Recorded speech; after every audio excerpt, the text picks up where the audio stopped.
Somos estudiantes de la Cátedra Enfermedades Transmisibles, ciclo 2 de la Universidad Nacional del Salvador, Multidisciplinaria Oriental del Departamento de Medicina. En esta ocasión nos corresponde a mi compañera Nelly Stephanie y mi persona, Cecia Natalie, hablar sobre lo que es la familia Paramyxovirus, el virus del sarampión y el virus de la rubéola. Empezando con una pequeña introducción sobre la clasificación de estas familias, podemos decir que esta es dividida en dos familias y en 7 géneros, siendo 6 los microorganismos patógenos humanos. Y se dice que la mayoría de estos son monotípicos, es decir, que constan únicamente de un solo serotipo. Vamos a mencionar un poco sobre los diferentes géneros, empezando con el género del respirovirus. Este consta de 2 serotipos de virus de la parainfluenza humana. Luego le sigue el género de rubulavirus, que de la misma forma le constan 2 serotipos de virus de la parainfluenza. Tenemos el virus de la parotiditis, el virus de animales relacionados con las cepas humanas. También tenemos el género de abulavirus. Este es virus de la parainfluenza aviar, siendo este el virus de una enfermedad llamada Newcastle. Y por último, tenemos el género del morbillivirus, que siendo este el que contiene el virus del sarampión y también contiene diferentes virus como son el virus del moquillo en perros, el virus de la peste bovina y los morbillivirus acuáticos, que estos básicamente infectan a lo que son mamíferos marinos. Luego tenemos un ciclo replicativo. Una breve explicación sobre esto es que el ciclo de replicación básicamente es similar para todos los paramyxovirus y este ciclo se desarrolla en el citoplasma. La síntesis del RNA de los paramyxovirus se realiza en el citoplasma, donde el RNA neoformado se asocia con las proteínas de la nucleocápside. Y la replicación del RNA se da cuando la polimerasa cambia a un modo de lectura en el cual las señales de transcripción son ignoradas y esto produce un intermediario replicativo de un sentido positivo, que es el antigenoma, que este sirve después como templado para la formación de los genomas de la progenie viral y el ensamblaje y posterior liberación de viriones tiene lugar en el citoplasma. Las proteínas de la nucleocápside se sintetizan en polirribosomas citoplasmáticos, mientras que las proteínas de envoltura se producen en ribosomas unidos al retículo endoplasmático rugoso.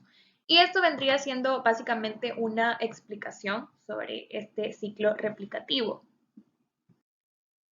En esta diapositiva hablaremos un poquito más a fondo de lo que viene siendo el género Morbillivirus que acabamos de mencionar anteriormente.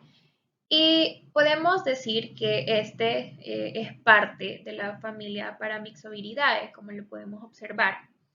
Y hablando un poco acerca de esto, se dice que los Paramyxoviridae son polimorfos y estos contienen ciertas partículas de 150 nanómetros o incluso más de diámetro, que estos a veces fluctúan incluso hasta los 700 nanómetros. Y estos se caracterizan por una envoltura bastante frágil y esto hace que las partículas virales sean lábiles a las condiciones de almacenamiento y esto las vuelve un poco propensas a lo que viene siendo la distorsión en las microfotografías electrónicas. Estos contienen 6 proteínas estructurales Tres proteínas forman complejos con el RNA viral. Tenemos la nucleoproteína, que esta forma la nucleocápside helicoidal y representa la proteína interna principal. Y tenemos otras dos grandes proteínas, que estas son designadas proteínas P y proteína L, que estas intervienen en la actividad de la polimerasa viral, que básicamente funciona en la transcripción y en la replicación de RNA. Antes de empezar con la descripción de esta enfermedad como tal, vamos a hablar un poco acerca de algunos hechos históricos importantes sobre el virus del sarampión. Y iniciamos diciendo que antes del uso amplio de las vacunas contra el sarampión, se calculó que este padecimiento causaba alrededor de 5 y 8 millones de muertes cada año en todo el mundo. Menciona que Estados Unidos, con una excelente protección obtenida mediante 2 dosis vacunales, este logró la eliminación de la transmisión endémica del virus en el año 2000. También es importante mencionar que en el año 2003 hubo una Asamblea Nacional de la Salud que mostró interés por este problema y mostró su apoyo mediante una resolución que urgía a los países miembros a disminuir en un 50% el número de muertes atribuidas al sarampión en comparación con las tasas calculadas del año 1999 hacia finales del 2005. Y luego, en el año 2008, decrecieron aún más las tasas globales de mortalidad por sarampión. Y en ese mismo año hubo un cálculo más o menos de 164.000 fallecimientos por este trastorno. Y el aumento básicamente de grandes brotes de sarampión en Europa y en África mostraron las grandes dificultades a las que estos se enfrentaban para poder controlar el sarampión, ya que en estos brotes se dice que la enfermedad se importó a países que ya habían erradicado totalmente la transmisión nativa del virus del sarampión. Y la iniciativa básicamente contra el sarampión y rubiola, que fue o es una sociedad dirigida por la American Red, la United Nations Foundation y la OMS. Esta tiene una participación bastante importante para reducir la incidencia mundial y las tasas de mortalidad por sarampión. Ellos tuvieron un plan estratégico que lo denominaron Plan Estratégico Mundial para el Sarampión y Rubiola, que fue de los años 2012 al 2020. Y la iniciativa busca reducir en un 95% las muertes por sarampión. Y para 2015, en comparación con las previsiones del 2000, y de esta forma lograr lo que viene siendo la eliminación del sarampión de al menos 5 de las 6 regiones de la OMS para el año 2020. Y conforme se van estableciendo objetivos nuevos regionales para dicha eliminación, es probable que la erradicación mundial se convierta en un objetivo de salud pública en un futuro próximo.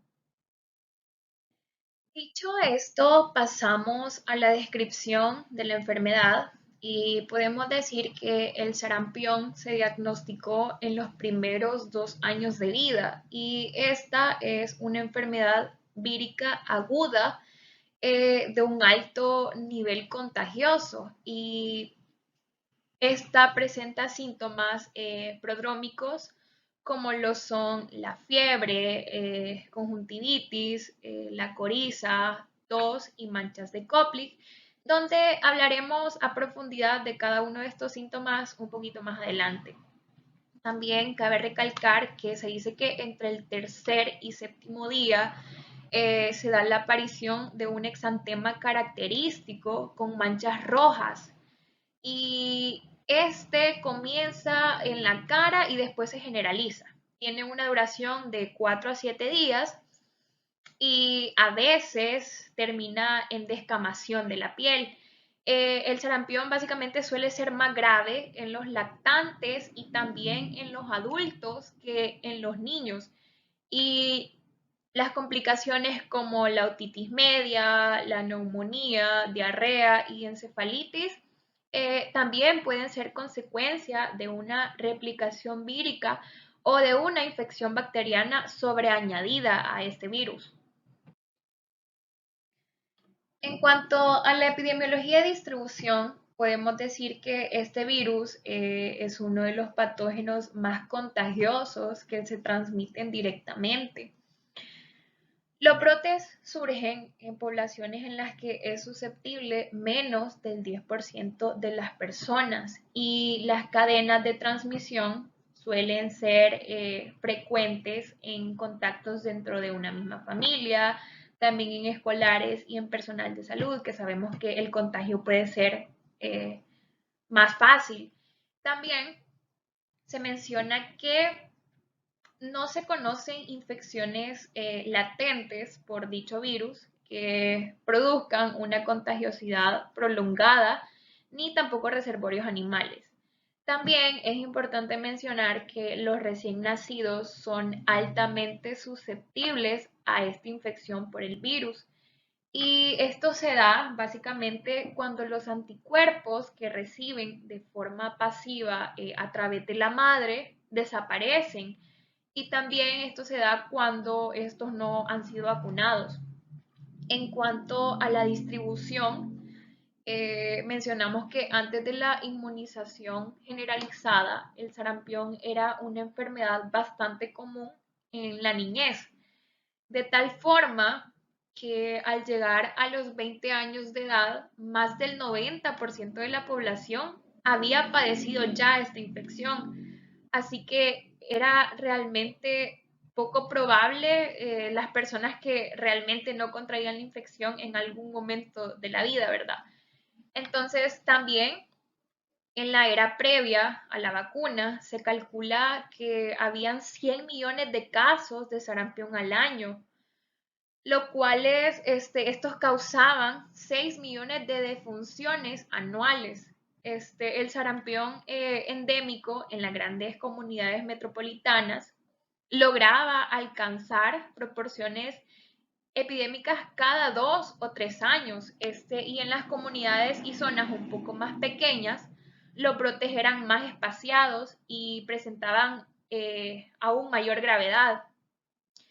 También menciona que en algunas poblaciones de Sahel y el Ártico y en diferentes islas, los intervalos entre un brote y otro eran mucho más largos y estos a menudo afectaban a una gran proporción de la población con una tasa bastante elevada de letalidad.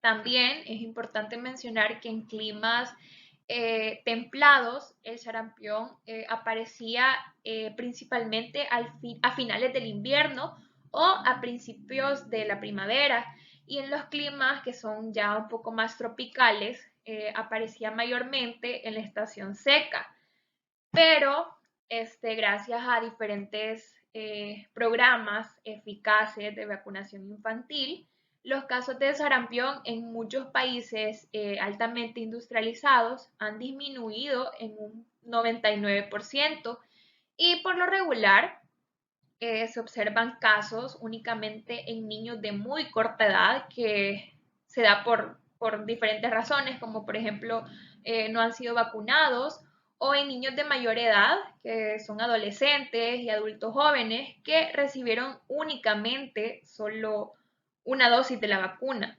Entonces, estas son consecuencias de ese 1% afectado que se da por diferentes razones, como les acabamos de mencionar. Tenemos el reservorio y el periodo de incubación. Bueno, en el reservorio sabemos que es únicamente en seres humanos y el periodo de incubación básicamente es de aproximadamente 10 días, pero pueden pasar de 7 a 18 días desde la exposición hasta el comienzo de la fiebre y unos 14 días hasta que aparece el exantema, que es una característica bastante importante de esta enfermedad. La bibliografía menciona que rara vez llega a ser de 19 a 21 días y en dicho caso esto se debe a que la inmunoglobulina administrada para la protección en fase temprana del periodo de incubación puede prolongarlo. Entonces esto ocasiona un periodo de incubación extenso, pero es rara vez. Luego tenemos el periodo de transmisibilidad y la susceptibilidad. Con respecto al periodo de transmisibilidad, podemos decir que este se extiende desde un día antes de comenzar el periodo prodrómico, que son los diferentes síntomas que se presentan al inicio o mediante la enfermedad. Por lo común son 4 días antes de que comience el exantema hasta 4 días después de que aparece este. Y se dice que el contagio suele ser mínimo después del segundo día de su aparición y también no se ha demostrado que el virus de la vacuna sea transmisible. En cuanto a la susceptibilidad, podemos mencionar que son susceptibles todas aquellas personas que no han tenido el sarampión o que no han sido inmunizadas eficazmente. Y la enfermedad confiere una inmunidad permanente y también los niños nacidos de madres que ya han adquirido esta enfermedad están bastante protegidos o incluso son inmunes durante los primeros 6 a 9 meses de vida o incluso un poquito más de tiempo. Este tiempo varía según la cantidad de anticuerpos residuales que tenga la madre al momento del embarazo. Y también depende del ritmo de degradación de estos. Y esto es porque los anticuerpos maternos interfieren con la respuesta a la vacuna.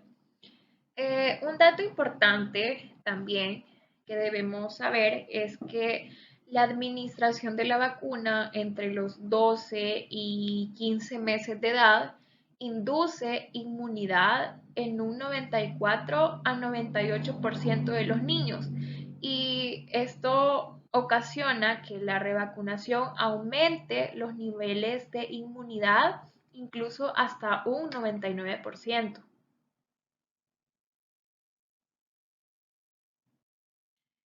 Con respecto a la patogenia, podemos decir que este se transmite sobre todo por gotitas de las vías respiratorias.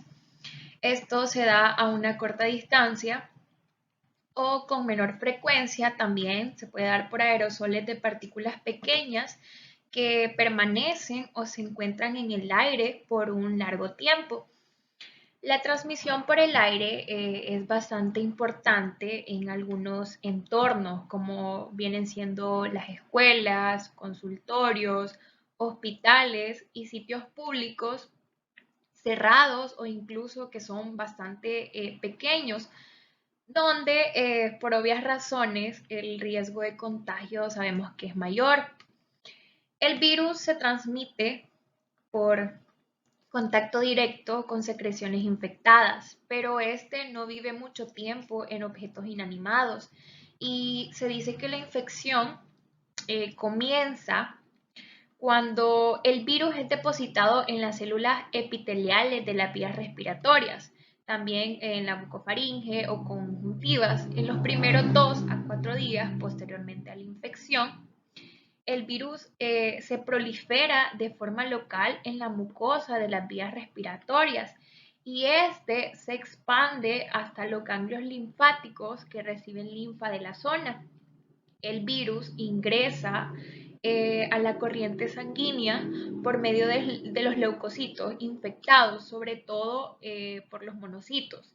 Y así, de esta manera, surge una viremia primaria que disemina la infección a todo el sistema reticuloendotelial, y se dice que la nueva replicación causa viremia secundaria, que esta comienza 5 a 7 días después de la infección, causando así lo que es la propagación del virus por todo el organismo.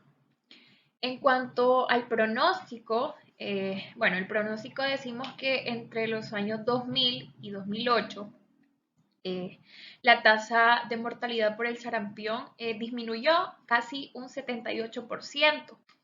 Y en Estados Unidos, en el último decenio, dicha tasa se mantuvo alrededor de 3 por cada 1000 casos comunicados. Y las muertes tuvieron un origen sobre todo por la encefalitis, que esta incluso tuvo una tasa de mortalidad del 15%, y también se dio por neumonía bacteriana secundaria. A continuación, tenemos el cuadro clínico, y como veníamos mencionando anteriormente, podemos decir que el sarampión es una enfermedad altamente transmisible, y esta se caracteriza por diferentes manifestaciones prodrómicas, tales como vienen siendo la fiebre, la tos, la coriza, que es la inflamación aguda de la mucosa nasal, y también conjuntivitis. También se presenta un enantema maculopapular, que este se extiende entre el tercer y séptimo día, contabilizado desde el inicio de los síntomas, ¿verdad? También los prodromos proceden en 2 a 4 días al exantema, y estos se caracterizan por la aparición del triple catarro nasal, conjuntival y bronquial. También es característica una fiebre mayor a 38 grados y las manchas de Koplik, que estas manchas son pequeños puntos blanquecinos perlados en lo que viene siendo la mucosa bucal. Y luego tenemos la aparición del exantema maculopapular, que este da inicio al periodo de estado y tiene una progresión cefalocaudal, y empieza por la cara y el cuello. Posteriormente llega a alcanzar las manos y los pies, y tiende a hacer este confluente, en particular también en el tronco. Y luego ocurre también una descamación, y el exantema ya empieza a desaparecer, pero mantiene la misma progresión. Tenemos el diagnóstico, y bueno, en este caso tenemos diagnóstico de laboratorio y tenemos el diagnóstico diferencial. En cuanto al diagnóstico de laboratorio, podemos decir que en algunos casos suele haber leucopenia, a menos que haya complicaciones bacterianas secundarias. También es frecuente lo que es la trombocitopenia, y a menudo en casos se observa también la proteinuria. En cuanto al diagnóstico, podemos mencionar que la tinción con anticuerpos fluorescentes de las células epiteliales respiratorias o urinarias permite confirmar lo que viene siendo el diagnóstico. En cuanto a las pruebas de IgM, sí pueden ser parte, pero no son un tanto confiables, ya que pueden tener resultados negativos falsos los primeros días de la infección, y también pueden tener resultados positivos falsos en presencia de lo que viene siendo como un factor reumatoide o con infección por rubiola aguda, enterovirus, o incluso por la infección por virus del herpes humano. Eh, y cabe recalcar que las técnicas de PCR con transcriptasa inversa, que están disponibles en instituciones de investigación, nos pueden ayudar o nos pueden facilitar a la hora de establecer un diagnóstico. Con el diagnóstico diferencial, el sarampión suele diagnosticarse en el consultorio, ¿verdad? pero puede confundirse con otras infecciones exantemáticas, como lo podemos observar en las imágenes. En este caso se puede confundir con la rubiola y también con el dengue. Y la frecuente dificultad para confirmar el diagnóstico sugiere que el sarampión puede ser un poco más prevalente de lo que normalmente se reconoce. Bien, en cuanto al tratamiento y las complicaciones, podemos decir que con respecto al tratamiento, este es sintomático, incluye antipiréticos y líquidos según las necesidades de cada caso, ¿verdad? Es importante saber que una dosis de 200 unidades al día de vitamina A por vía oral disminuye lo que viene siendo la tasa de mortalidad de niños de 6 meses a 5 años de edad.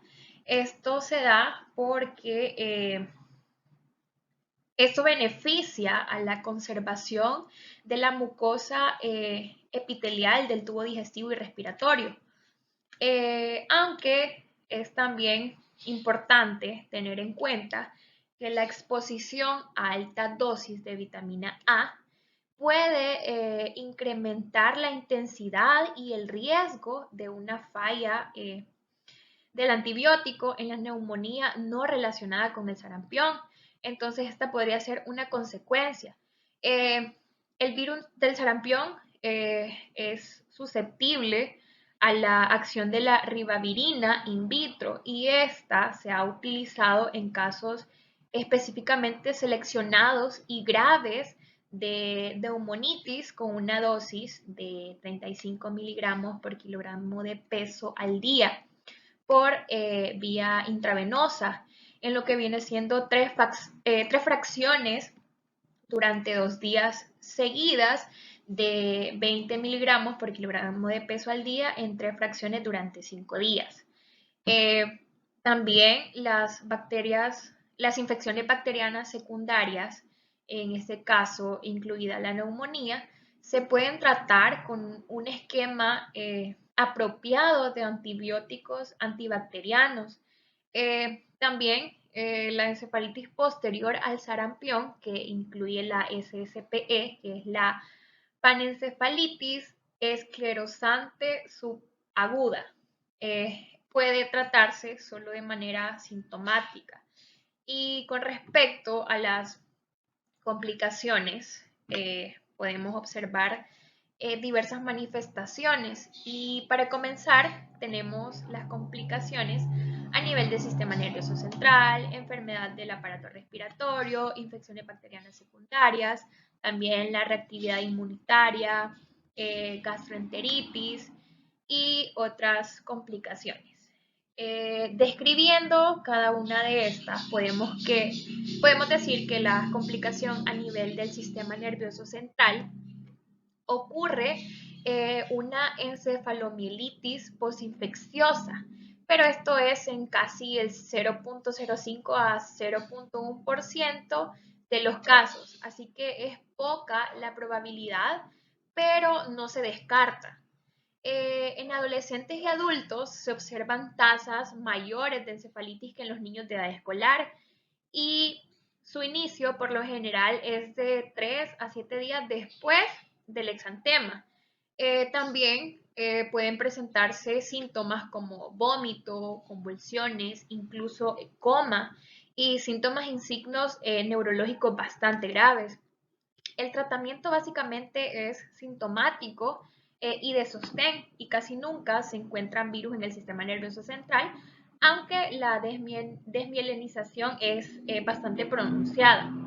En cuanto a las complicaciones de la enfermedad del aparato respiratorio, se dice que al inicio de la enfermedad puede ocurrir lo que es la bronconeumonía o la bronquiolitis. Esto se da por el virus del sarampión en incluso el 5% de los casos y esto viene a dar lugar a lo que vienen siendo las dificultades respiratorias ya bastante graves. Luego seguimos con las infecciones bacterianas secundarias. De estas podemos decir que inmediatamente después del sarampión se desarrolla infección bacteriana secundaria y en particular se desarrolla la adenitis cervical, la otitis media, que era lo que veníamos mencionando al inicio, y esta básicamente viene siendo la complicación más frecuente, lo que es la otitis, ¿verdad? Y también se desarrolla una neumonía en casi el 15% de los pacientes, así que son casos bastante seleccionados, pero no se descartan. Luego tenemos la reactividad inmunitaria, que en esta el sarampión básicamente produce alergia temporal a las pruebas cutáneas mediadas por las células. Luego tenemos la gastroenteritis, que las complicaciones a nivel eh, nos puede ocasionar lo que viene siendo diarrea y la enteropatía con pérdida de proteínas. También en esta pueden observarse las manchas de Koplik rectales en etapa prodrómica. Y estas básicamente son complicaciones importantes cuando el sarampión afecta a niños desnutridos. Entonces debemos prestarle un poco más de atención cuando estos síntomas afectan a este tipo de niños, ¿verdad? Y por último, tenemos en otras complicaciones que pueden ser la conjuntivitis, la queratitis, incluso la otosclerosis, que sabemos que es el crecimiento anormal del hueso en el oído medio. Entonces es bastante importante siempre tener en claro cada una de estas consecuencias y siempre darles importancia, ¿verdad?, a cada una de ellas. Por último, tenemos la prevención y el control de esta enfermedad y aquí podemos observar lo que es el esquema nacional de vacunación, ya que no existe una terapia específica para el tratamiento de la enfermedad, pero sin embargo se puede esta prevenir mediante la administración de la vacuna contra el sarampión, que es la vacuna triple vírica, también conocida como la SPR, que está acá. Y eso nos menciona que ha reducido el número de infecciones. Entonces debemos tomar en cuenta, no hay, como te dice, una terapia específica, pero sí hay diferentes opciones a las que podemos recurrir para poder mantener lo que viene siendo la prevención y el control de esta enfermedad. Mi nombre es Nelly Stephanie Rivera García y a mí me corresponde hablarles sobre la segunda parte de este tema de seminario que es la familia de la paramyxovirus y le corresponde al virus de la rubiola. Antes de poder desarrollar lo que es la enfermedad, cómo se produce y sus manifestaciones clínicas, es importante que nosotros definamos lo que es el agente etiológico. Es el virus de la rubiola, como su nombre lo dice, ¿verdad? Rubiola. Pertenece al género Rubivirus, es el único miembro de este género y este género pertenece a uno de los cuatro géneros de la familia Togaviridae. Nos dice que es una partícula esférica que está con un nucleocápside. ¿Qué es el nucleocápside? Es el material genético que envuelve la cápside que nosotros podemos apreciar en la imagen de aquí, en esta parte morada que se ve aquí es la nucleocápside que envuelve la cápside. También decimos, ¿verdad?, que está compuesta de proteínas de simetría icosaédrica.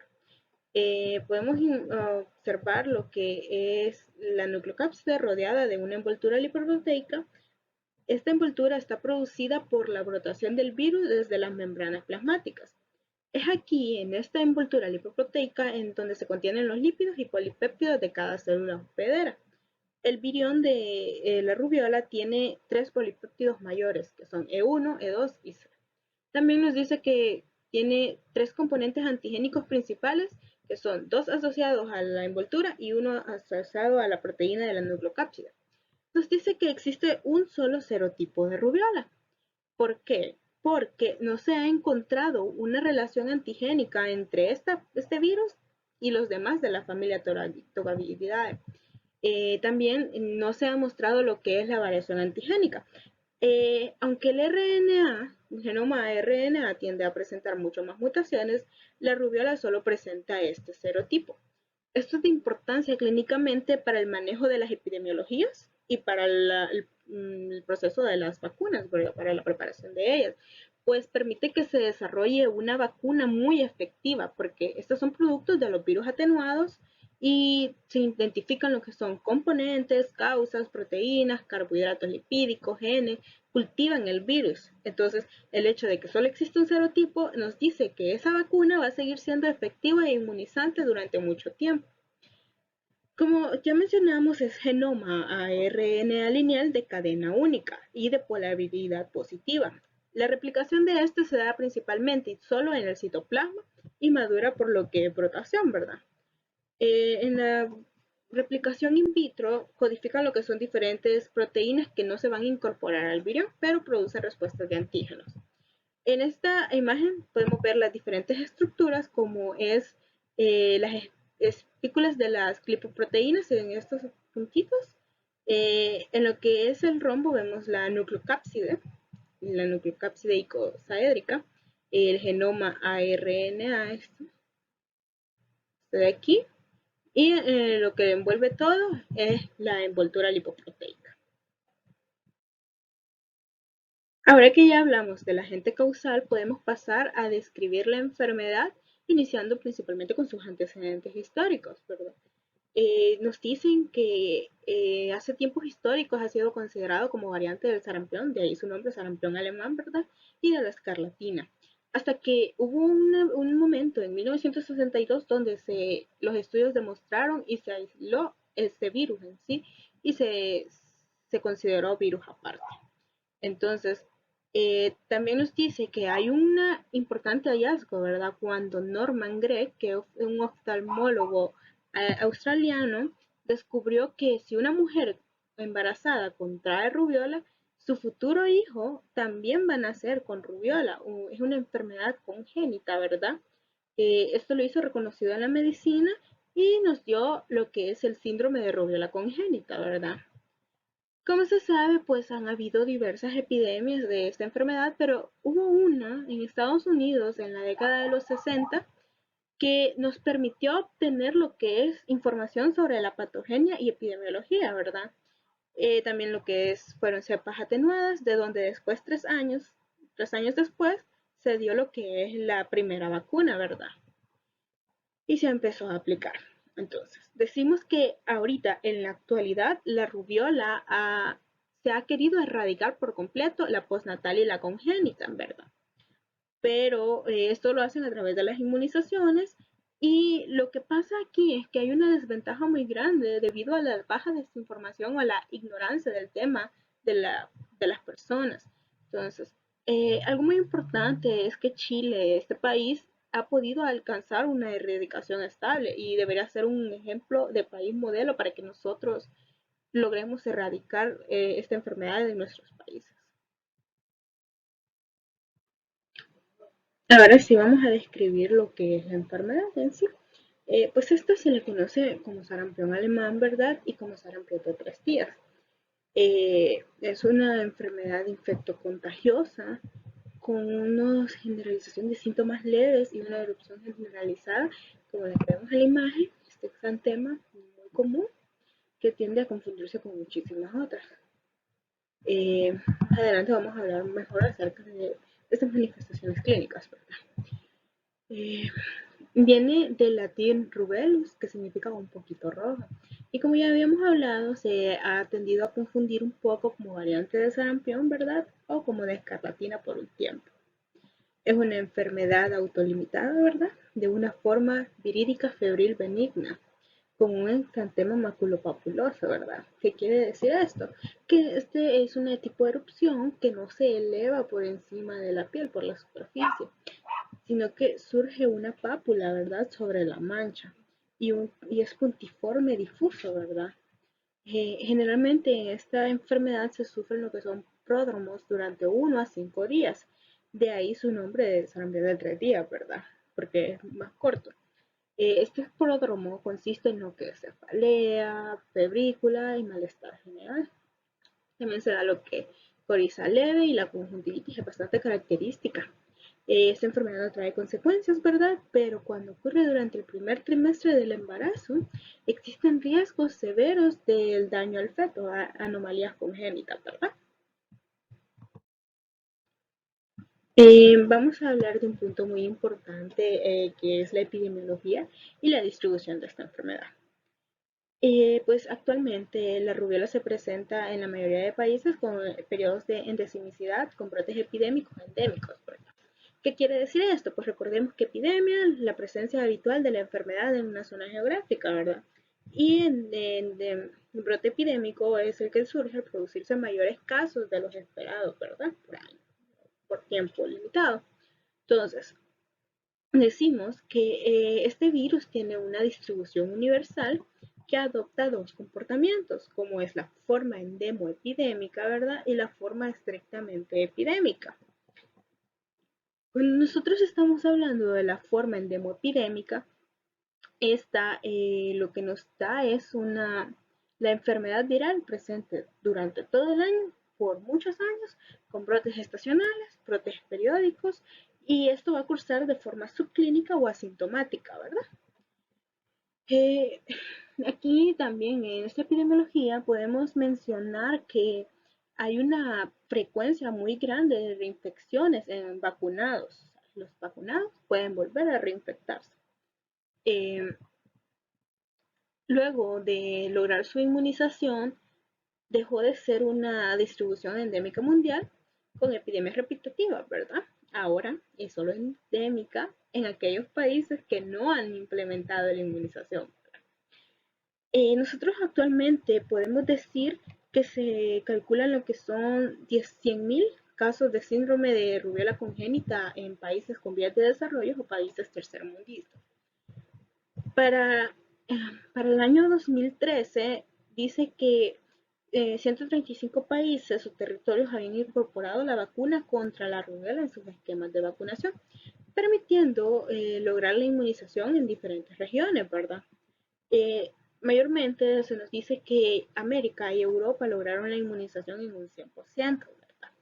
El Pacífico Occidental en un 81%, el Mediterráneo Oriental en un 64%, Asia Sudoriental en un 45% y África con un 13%. Y aunque esto no es bastante, el hecho de que han logrado implementar esta inmunización en ese porcentaje ya es un gran avance para la historia.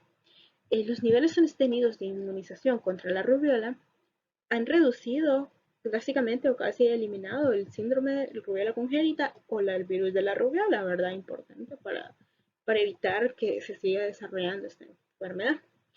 Nosotros en la imagen, en la diapositiva, vemos lo que es un esquema geográfico. Este esquema geográfico está proporcionado por la Organización Mundial de la Salud y vemos que algunos países de los 152 países, de todos los 192 países del mundo, que han logrado o que han introducido la vacuna antirrubiólica. Esto es para que en el 2016 la vacuna rubiólica produjo una disminución de casos bastante grande, como en el 97%. Y pues vemos lo que en la imagen, pues aquí podemos ver que nuestro país está con esta erradicación en un 80-89%, y aunque se dice que es el 100% es porque suelen haberse casos esporádicos de gente que no quiere vacunar a sus hijos y por ende más adelante se vienen desarrollando madres que las mujeres en edad fértil lo adquieren, tienen hijos y se produce el síndrome de la rubiola congénita. Entonces nosotros lo que debemos hacer es que esta vaya erradicándose a lo largo de nosotros irnos formando como médicos, ¿verdad? El reservorio de la enfermedad, como dice, seres humanos, y el periodo de incubación aparecen entre los 14 a 17 días, pero hay límites de 12 a 21 días. La transmisibilidad de este virus es algo muy importante, ¿verdad? Es sumamente transmisible, que puede afectar hasta un 90% de los hijos de las mujeres que hayan contraído rubiola durante las primeras 10 semanas del embarazo, ¿verdad? El periodo de transmisión pues abarca desde una semana antes de la aparición del exantema, ¿verdad? Hasta por lo menos 4 días después de la aparición de este, que vemos en la imagen, ¿verdad? Ese es el exantema característico. También aquí podemos mencionar que la rubiola en lactantes, o sea, lactantes con el síndrome de rubiola congénita, pueden arrojar el virus hasta por un año después del nacimiento, ¿verdad? Hay que tener bastante cuidado con eso. Y como ya mencionamos, el único huésped o hospedero conocido para esta enfermedad es el humano. Entonces, este se transmite por lo que son las gotículas del aire, como vemos en la imagen, una persona infectada está hablando y expulsando estas gotículas. Y la persona lo estornudan, tosen, tienen secreciones nasofaringeas, pues van a expulsar las gotículas, la virulencia, y van a hacer que una persona sana, un huésped potencial, alguien susceptible, va a adquirir la enfermedad, ¿verdad? En el caso de lactantes con el síndrome, estos van a expulsar el virus en las secreciones faríngeas, en la orina, y estas son grandes fuentes de infección en los hospitales, ¿verdad? Tener mucho cuidado con eso, tener precauciones, pero que vamos a hablar más adelante de ello, ¿verdad? Eh, También se nos dice que la inmunidad suele ser permanente después de la infección natural. Sin embargo, o sea, si tenemos esta enfermedad durante mucho tiempo vamos a ser inmunes hasta quizás toda la vida después de la vacunación, ¿verdad? Pero los recién nacidos de mujeres inmunes solo presentan inmunidad en un aproximado de 6 a 9 meses. Recordemos, ¿verdad? Que esto va a depender bastante de lo que es la cantidad de anticuerpos maternos que el bebé adquirió a través de la placenta, ¿verdad? Y ahora vamos a hablar de eso tan importante que es la patogenia, ¿verdad? Cómo esta enfermedad produce sus efectos. Entonces, principalmente en esta esquematización que tenemos aquí, pues vemos y sabemos que el virus entra por lo que es las vías respiratorias al inhalar las gotitas que ya habíamos hablado, que han sido expulsadas en las secreciones nasofaringeas de las personas infectadas a través de lo que es el toser o estornudar, ¿verdad? Luego de infectar lo que es las vías respiratorias superiores, que ya conocemos esta parte de aquí, se replica por primera vez en el epitelio respiratorio y aquí va a producir la primera viremia. ¿Pero qué es este término de viremia? La viremia es la llegada del virus al torrente sanguíneo, que va a permitir la diseminación, ¿verdad? Y va a infectar lo que son los demás órganos. Luego se disemina lo que son los ganglios linfáticos donde produce la segunda replicación, ¿verdad? Y la segunda viremia. La segunda viremia va a permitir la llegada que va a conducir a la diseminación a lo que es el resto del organismo. Principalmente afecta ganglios linfáticos, piel, hígado, corazón, ojos y cerebro, que vamos a ver más adelante cómo se va presentando esto, que va cuestionando en cada órgano el que se disemina y afecta. También pues que en el caso de una infección en el embarazo conlleva un alto riesgo del paso del virus a través de la placenta, ¿verdad? Mediante lo que es la viremia, el ingreso del virus al torrente sanguíneo que va a producir daño en el embrión o feto. El virus puede recuperarse de las secreciones faringeas y de la sangre desde una semana antes de la aparición del exantema, ¿verdad? Es en este momento en el que se han aislado los leucocitos y se dan hisopados conjuntivales, ¿verdad?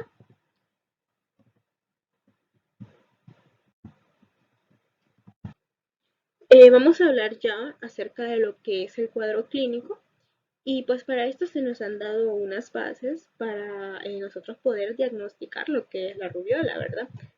Primeramente, lo que es la exposición de 14 a 21 días antes del inicio de la enfermedad, ¿verdad? Las artralgias, que son un signo característico en las mujeres jóvenes, ¿verdad?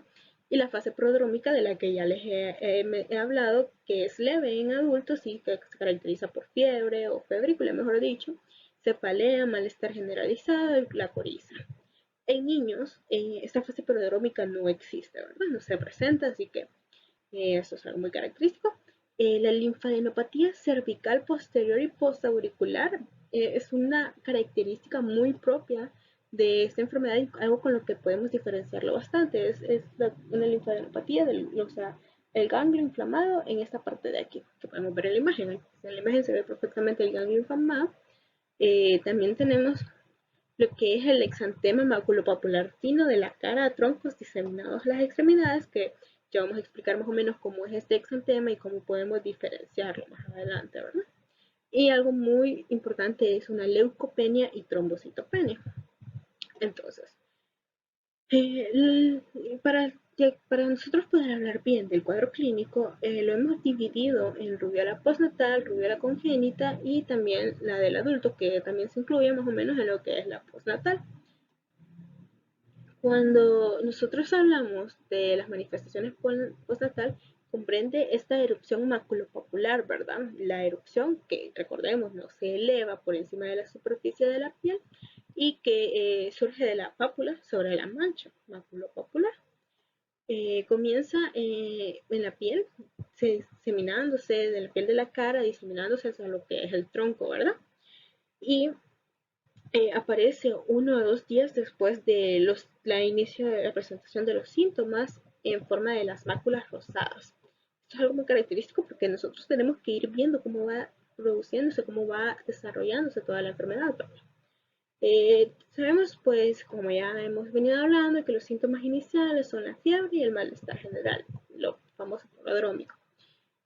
Algo que también podemos observar es el eritema en el paladar, que son pequeñas lesiones hemorrágicas en la mucosa de color rojizo. Estas son conocidas como el signo de Fosheimer, que también se pueden dar en la faringe, a veces en parches, y pues aquí se ven los puntitos rojos que más adelante vamos a diferenciar de otras enfermedades, pero estos son los propios de la rubiola, así como estas son las máculas rosadas, características en la cara, ¿verdad? De 3 milímetros de diámetro. Y ahora algo muy importante que es la linfadenopatía, el agrandamiento de los ganglios linfáticos que nosotros podemos observar aquí. Esta parte de aquí es por general aquí, ¿verdad? Recordemos eso, que es una base del diagnóstico. Pues estos se dan generalmente en las regiones postauricular, suboccipital y en la laterocervical. Nos dice algo muy importante, que la complicación más seria de la rubiola congénita es la encefalitis postinfecciosa. ¿Qué es esto? Es el proceso inflamatorio del sistema nervioso central de etiología inmunitaria, ¿verdad? Con síntomas de cefalea, vómitos, rigidez de nuca, letargo. ¿Qué es el letargo? El letargo es la somnolencia o los sueños profundos y prolongados. También incluye lo que son las convulsiones generalizadas, ¿verdad? Ahora vamos a hablar de lo que es el cuadro clínico de la rubiola congénita.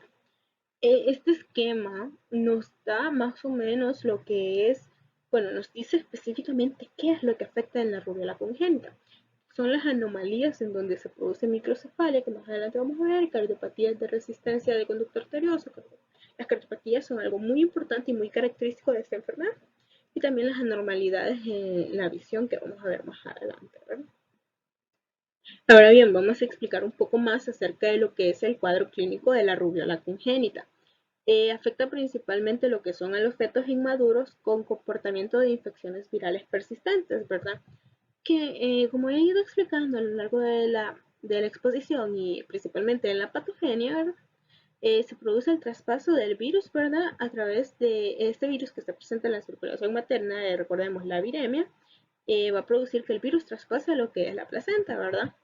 Entonces, aquí se pueden padecer lo que son diversas manifestaciones de efectos, principalmente de audición, de efectos oculares, cardíacos y otros trastornos permanentes como autismo, la diabetes mellitus también, la disfunción tiroidea y, bueno, muchos de estos van a requerir tratamientos costosos, ¿verdad? Cirugías y otras modalidades de atenciones caras, ¿verdad? Entonces, podemos expresar diversas manifestaciones en 4 clasificaciones. Principalmente la primera manifestación es las primeras manifestaciones de las divisiones. Estas manifestaciones clínicas de la rubéola congénita también las podemos denominar como la triada de Greco, que es catarata, sordera neurosensorial y cardiopatía congénita.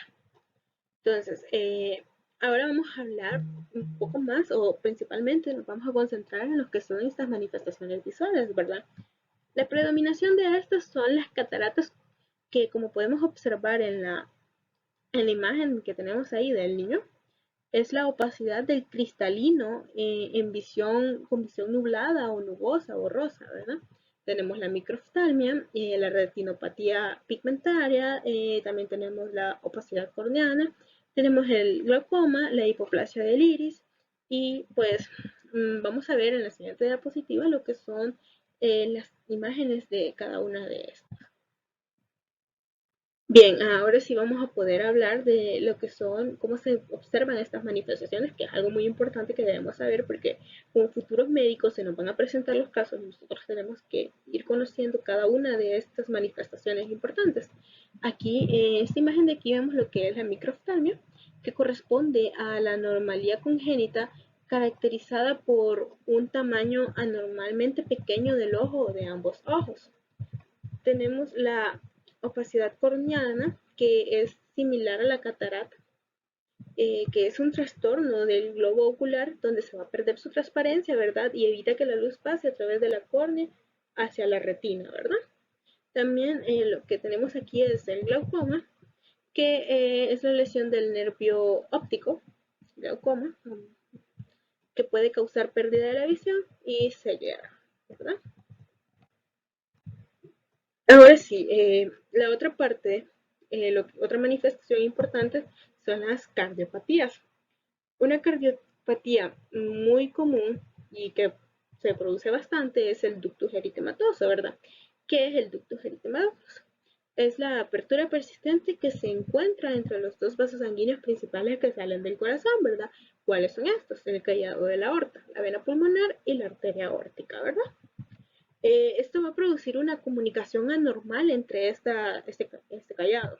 Entonces, eh, en el proceso de desarrollo del feto y el embrión y todo ese proceso, sabemos que el cierre funcional de este ductus se da entre la primera semana de la vida postnatal y la cuarta semana, y en la cuarta semana se da este cierre anatómico. Entonces, la normalidad congénita se basa en que este cierre nunca se da. Entonces, aquí podemos ver en esta imagen, en la radiografía, donde se ve la arteria pulmonar, la vena pulmonar aquí, y la aorta, ¿verdad? Entonces hay un ductus que hace que la sangre circule entre ellos y haga un intercambio. Entonces este es el dispositivo que se utiliza para cerrar y aquí vemos cómo ya se ha introducido para que no se pase la sangre y evitar esto, ¿verdad? La corrección es bastante cara, como ya habíamos hablado, son tratamientos caros y por eso tienden a tener modalidades caras, ¿verdad? Para tratar esta enfermedad. En esta esquematización también lo podemos observar mucho mejor, el ductus aquí está, donde es una conexión que debe cerrarse porque recordemos que una lleva sangre oxigenada y la otra desoxigenada y combinar esto va a producir problemas en nuestra vida. En esta imagen vemos la miocarditis, que es la inflamación del corazón. Es una radiografía donde vemos el tamaño del corazón agrandado, ¿verdad? Pues aquí también lo que tenemos que se puede dar en las manifestaciones cardiovasculares es la estrechez de la arteria pulmonar y la estenosis aórtica o renal. También tenemos en el oído, ¿verdad? Las manifestaciones del oído, que principalmente es la sordera neurosensorial, que es el tipo de pérdida de la audición por daño del nervio que va del oído al cerebro, el nervio auditivo. Ciertos sonidos parecen demasiado fuertes o hay problemas para seguir las conversaciones cuando dos o más personas están hablando, ¿verdad? También dificultad para escuchar a las ruidosas, voces escuchadas en murmullo, ¿verdad? Y algo muy característico, esta enfermedad es bastante común, la gente llega mucho a las unidades de salud y a los hospitales diciendo que sienten un zumbido en los oídos o un campaneo, ¿verdad? Pues este es el famoso tinnitus, que también se produce. Se da autismo, hipotonia y hipertensión endocraniana. La microcefalia se adjuntó a este grupo, pero sin embargo, sabemos que afecta lo que es el cerebro, ¿verdad? Es una anomalía congénita donde este está más pequeño, como podemos ver en la imagen, así se manifiesta. Aquí es la microcefalia y el cerebro pequeño. Vamos a hablar de las otras manifestaciones presentes en la rubéola congénita. Pues principalmente la púrpura trombocitopénica, ¿verdad? Es la enfermedad caracterizada por la disminución de las plaquetas, ¿verdad? Que su valor normal se queda entre 150.000 milímetros cúbicos. Esta enfermedad es porque el vaso reconoce a las propias plaquetas como células extrañas y las destruye, ¿verdad? Causa una erupción característica que luce como pequeñas manchitas en forma petequial acumulada bajo las tejidas en zonas planas más grandes, que son estos petequiales que podemos observar aquí. Esta es la púrpura trombocitopénica. Pues también hepatoesplenomegalia, que ya sabemos, pero no está de más explicar que es el hígado y el vaso agrandados de tamaño. La hepatitis, que es la inflamación del hígado que produce muchos problemas de salud y que puede llegar a ser mortal. Tenemos lo que es la osteopatía, estornudos y las secreciones nasales. El síndrome de rubéola congénita se caracteriza por defectos múltiples, ¿verdad? Que hemos ido hablando, particularmente el cerebro, ojos y corazón y oído, ¿verdad? Ahora, del cuadro clínico de los adultos, pues podemos decir que es similar al de postnatal, que es el exantema que observamos en la imagen, un máculo papular, que ya hemos dicho que es las pápulas sobre las manchas de color rosado y finas sobre cara, cuello, tronco y extremidades. Estas van a avanzar en un periodo de 2 a 3 días, ¿verdad? Recordemos que de ahí viene su nombre, sarampión de 3 días, porque este suele durar poco tiempo y se quita muy rápido. Entonces, hay muchas manifestaciones articulares que se presentan como poliartralgia y poliartritis, mayormente en lo que es el metacarpofalángica proximalmente. Estos son donde predominan, pero también se pueden presentar en muñecas, en las rodillas y tobillos con dolor leve e intenso, ¿verdad? Que desaparecen en menos de 7 días. Pues en la imagen vemos lo que es una erupción difusa con apariencia macular en la cara propagada hacia el tronco. Raramente podemos presentar lo que es hepatitis, encefaloperitis y la púrpura trombocitopénica. El diagnóstico del virus de la rubéola. Difícilmente se hace por cultivo, ¿verdad? Y se determina mayormente por lo que es serología. Estos exámenes deben requerirse para conocer el estado inmune de una mujer fértil, ¿verdad? Porque hay que tener cuidado en las infecciones durante embarazos y en niños con casos sospechosos. También se realizan, ¿verdad? Principalmente la enzima-inmunoanálisis, o conocida mayormente como ELISA, ¿verdad? Que debe ser positiva para la inmunoglobulina M específica para el virus del rubiola por medio de una muestra de sangre en los primeros 28 días después de la aparición del exantema, ¿verdad? También se pueden hacer por la inhibición de la hemaglutinación y la hemaglutinación pasiva, ¿verdad? El diagnóstico diferencial, las enfermedades que tienden a confundirse y que nosotros debemos descartar al momento de presentar un paciente con caso sospechoso, ¿verdad? Pues principalmente, como ya he hablado, el exantema tiende a confundirse bastante porque es muy generalizado. Se ha confundido, vamos a mencionar dos enfermedades muy importantes con las que se han confundido. El sarampión, que es el otro tema que tocamos en este seminario, en la primera parte, pero que aquí vamos a hacer una breve descripción de ese para recordar y para diferenciarlo, ¿verdad? El agente etiológico es el virus del sarampión, la familia es la Paramyxoviridae también y el género Morbillivirus y con un periodo de incubación de 10 días en un aproximado, porque pueden pasar hasta 7 o 18 días hasta que aparece el exantema y que suele llegar también hasta 19 a 21, pero rara vez pasa esto. Aquí en el sarampión tenemos signos y síntomas prodrómicos también, que son 3 a 4 días de fiebre, conjuntivitis y coriza. También lo que es la tos. Entonces, si recordamos el signo prodrómico de fiebre o febrícula, mejor dicho, cefalea, malestar general, conjuntivitis y la coriza tienden de estas de la rubiola, ¿verdad? Entonces tienden a tener ciertas similitudes muy curiosas. También tenemos la varicela.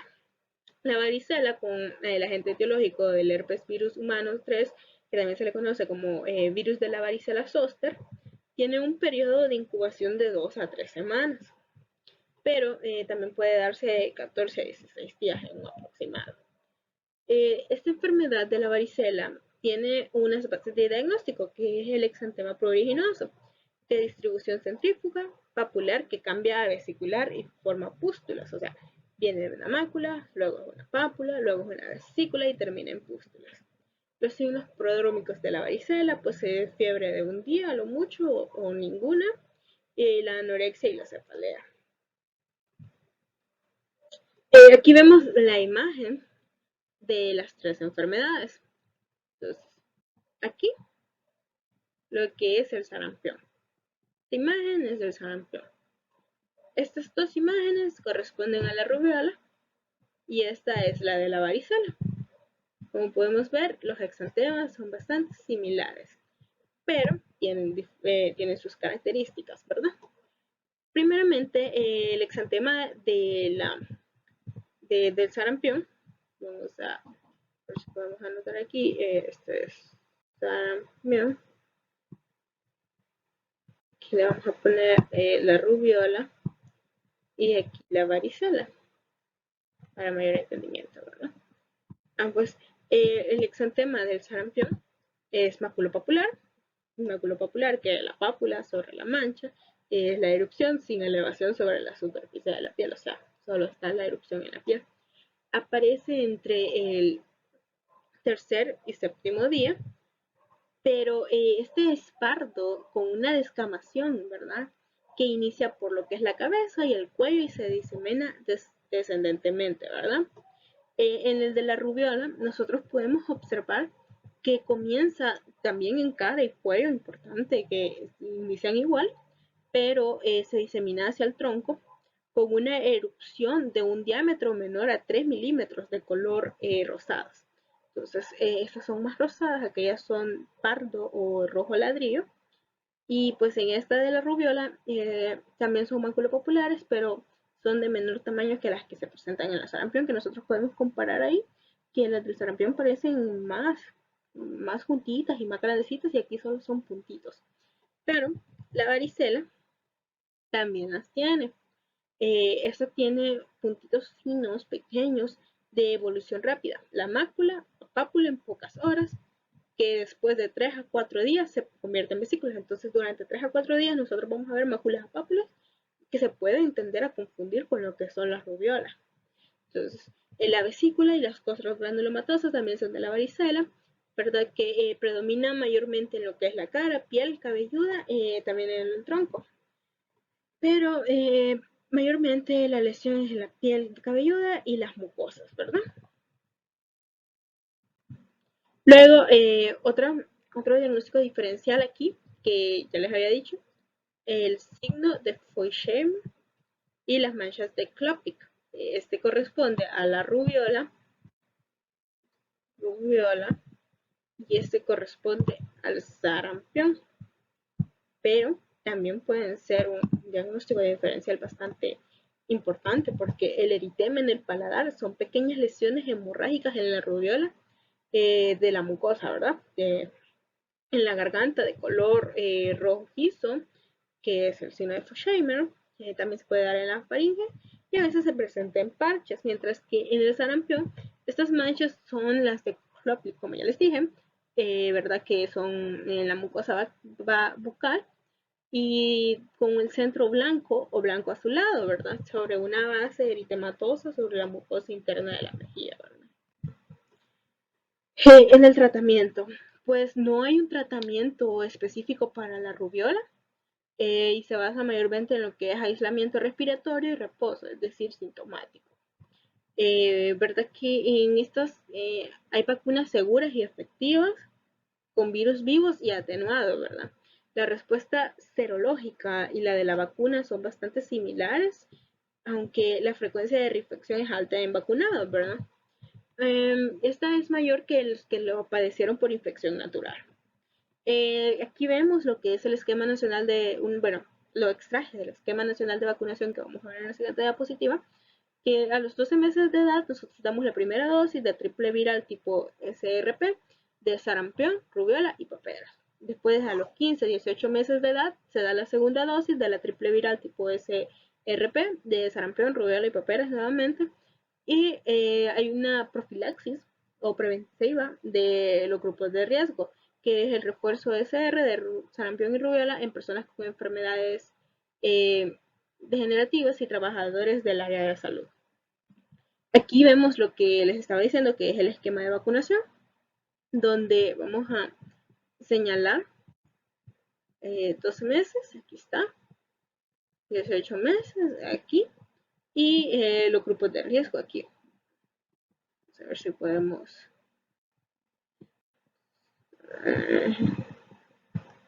esta parte de aquí, que pueden encontrar en el documento y observarlo mejor como les salga más fácil, ¿no? Vamos a hablar un poco acerca de las complicaciones. Las embarazadas que adquieren la infección durante el primer trimestre del embarazo pueden generar la rubiola congénita en un 80% de los casos, ¿verdad? Y es aquí donde nosotros debemos considerar el aborto terapéutico, aunque esto depende y debemos valorar dependiendo de las bases legales del país y también las religiones y los culturales, ¿verdad? Que es importante. Tenemos que los lactantes con rubiola congénita van a nacer con diversas anomalías, como ya hemos hablado, que son las cataratas, el glaucoma de inicio inmediato, la microftalmia, la hipoacusia, ¿verdad? Algo importante es un retraso psicomotor, las cardiopatías congénitas, el ducto arterioso que ya hablamos, y recordemos que a menor edad gestacional, en el momento de la infección, más grave va a ser el padecimiento de la rubiola congénita. En el segundo trimestre del embarazo se da lo que es la complicación más principal, que es la sordera. También tenemos la otra complicación, que es la encefalopatía postinfecciosa, que ya habíamos hablado, que es la más común, con una tasa de mortalidad de un 20%, ¿verdad? Y pues o se mueren o se recuperan, pero los que se recuperan quedan con secuelas muy graves. Es una enfermedad leve que rara vez dura más de 3 a 4 días y pues solo la rubiola congénita es la que tiene una tasa de mortalidad alta y malformaciones permanentes, que hay que tener mucho cuidado con eso. Ahora bien, de la prevención podemos hablar muchísimas cosas, pero es principal que nosotros como estudiantes de medicina y futuros prestadores del área de la atención de salud debemos hacer conciencia principalmente, ¿verdad? De instruyendo a la población en general sobre el modo de transmisión de esto, destacar lo necesario que es la inmunización, ¿verdad? Por medio de la vacuna. También es importante que conozcamos cómo la patogenia se adquiere y otras cosas como los riesgos de la rubiola durante el embarazo, ¿verdad? Asimismo, la Organización Mundial de la Salud nos recomienda o nos manifiesta que se introduzca la inmunización en todos los territorios contra la rubiola, sarampión y parotilitis, ¿verdad? Principalmente algo que se pide bastante es la inmunización en las embarazadas, en las mujeres de edad fértil, en los niños lactantes y en los recién nacidos. Y hay que tener muchas precauciones no aplicando durante el embarazo por sus efectos teratogénicos, aunque estos no han sido demostrados, ¿verdad? Pero debemos prevenirlos. También en personas que padezcan alguna inmunodeficiencia o que estén tomando inmunosupresores, ¿verdad? Pero para los pacientes con HIV, el virus de la inmunodeficiencia humana, estos se pueden inmunizarse y es importante que lo hagan porque son una población muy susceptible. El control, pues principalmente para el control de la rubiola, tenemos que se deben notificar todos los casos de rubiola que se presenten y también todos los síndromes de rubiola congénita. Se deben notificar como clase 3, que permitirá que se establezcan medidas con cuidado a temprano caso, ¿verdad? Se deben aislar a los pacientes con sospecha y a los contactos en los últimos días, ¿verdad? evitar las exposiciones de mujeres embarazadas no inmunes. Y pues algo muy importante es que los adultos se van a excluir 7 días de sus labores después de la aparición del exantema, ¿verdad? Y los niños se van a aislar, se van a también a excluir de sus escuelas en ese mismo tiempo, ¿verdad? Eh, tenemos también que se investiga lo que es la fuente de infección, ¿verdad? Se localizan las mujeres embarazadas que hayan tenido contacto con algún caso, especial como sabemos que si fue en el primer trimestre del embarazo, ¿verdad? Y pues en las epidemias, una notificación inmediata de todos los casos confirmados y presuntos, notificamos a los médicos y a la población en general, ¿verdad? Para que estos estén conscientes de cómo está la enfermedad y poder tomar sus medidas preventivas.